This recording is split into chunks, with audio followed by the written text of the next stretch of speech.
Hey guys, I just want to say that if you're new to the channel, please do consider subscribing. I'm a small content creator and could really use your support.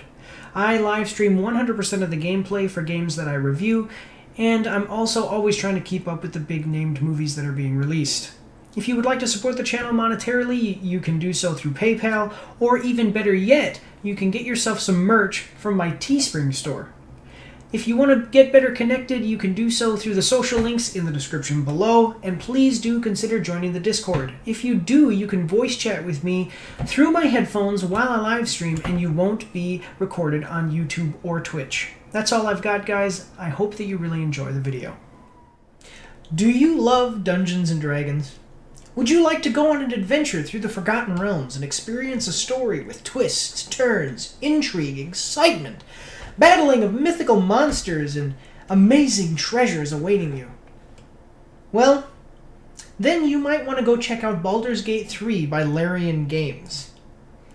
I'm Mike, and this is Mike's After Action Reviews, and this is the Rapid Action Review for Dungeons & Dragons Dark Alliance.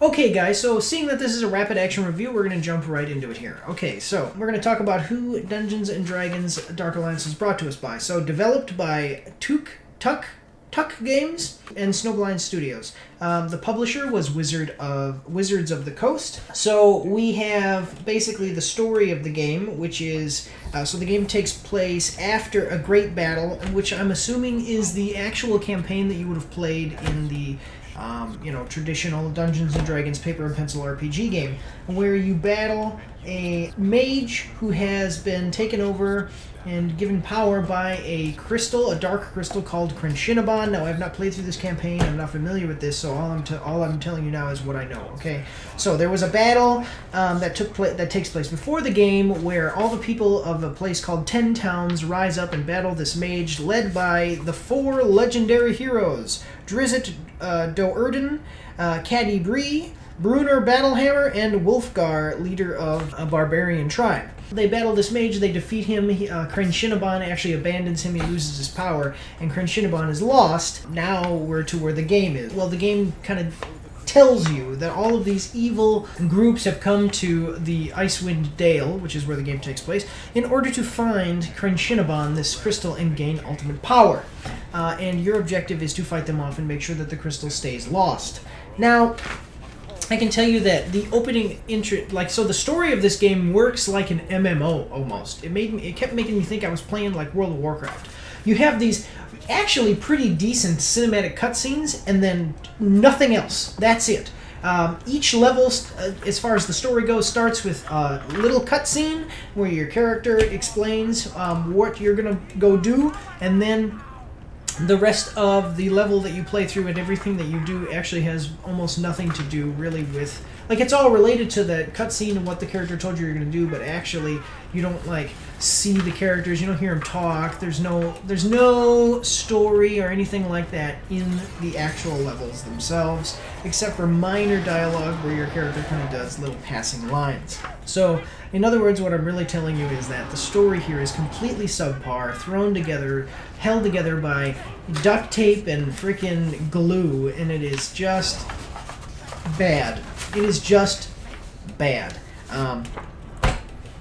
The core gameplay mechanics. So, big one here is combat, and that's really it. That's the only gameplay mechanic, combat.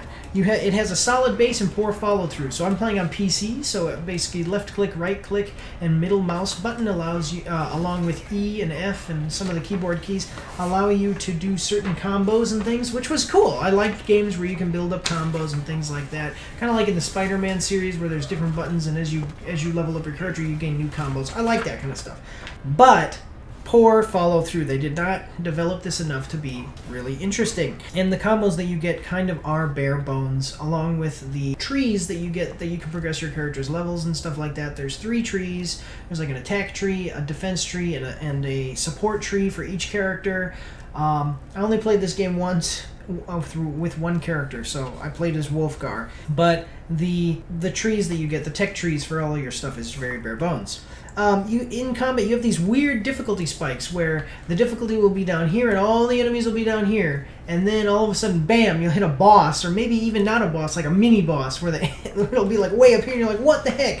Which is made even worse because of the way that difficulty works in the game, which I'll explain a little later in special features. Everything is super repetitive. You basically start off at one point, you walk through the level fighting enemies as you go. Again, like I said, there's no dialogue, there's no like in-game cutscenes, there's nothing like that. It's literally almost basically like a hack and slash style game.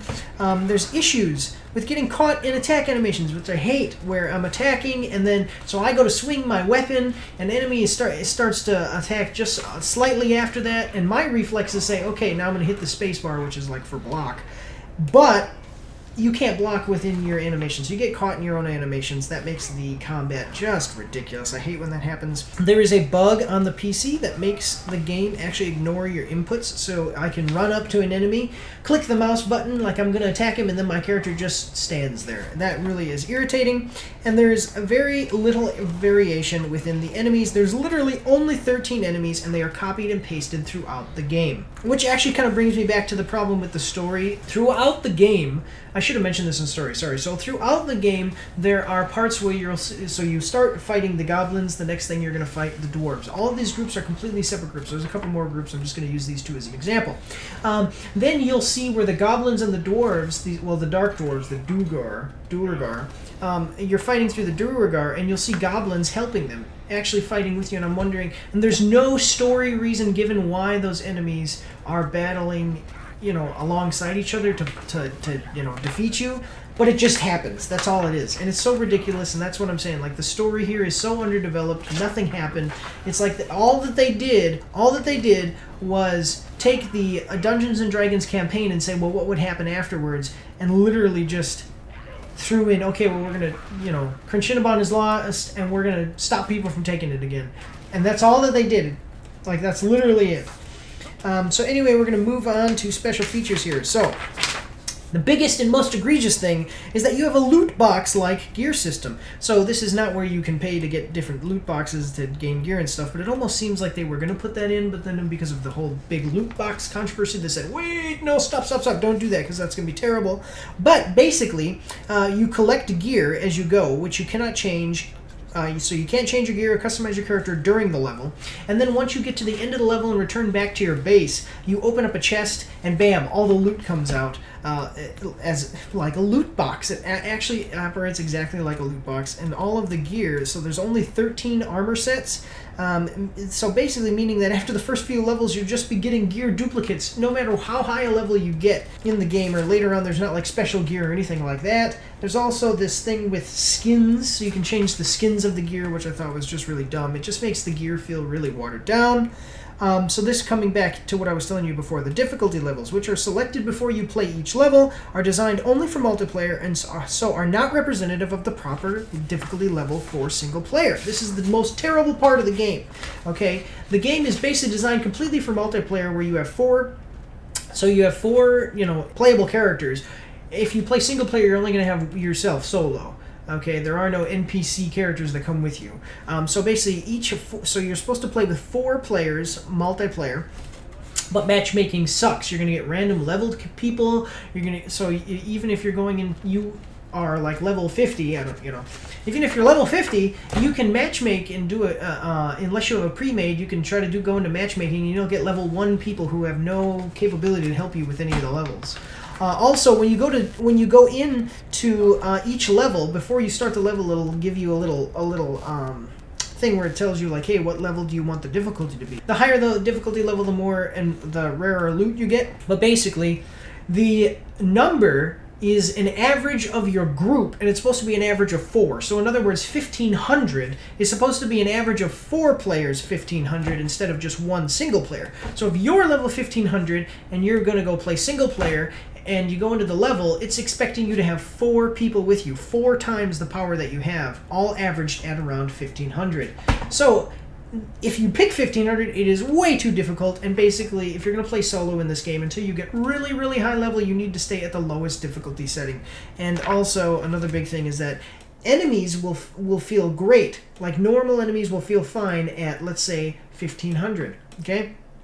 And then you'll get to the boss, and he's like a level 2,000 enemy. So if you're playing solo, you need to go back. So you can play through the whole level at 1,500, feel fine, feel a good amount of challenge, not too difficult, not too hard, solid. Then when you get to the boss, he'll defeat you so many times, you'll give up and go turn the difficulty level down to the lowest level, play through the level again, swamping all the enemies very easily, and then getting to the boss, who will then feel like a solid challenge, but not super overpowered. Basically, this game, it was a shame that this game had Dungeons & Dragons name posted onto it.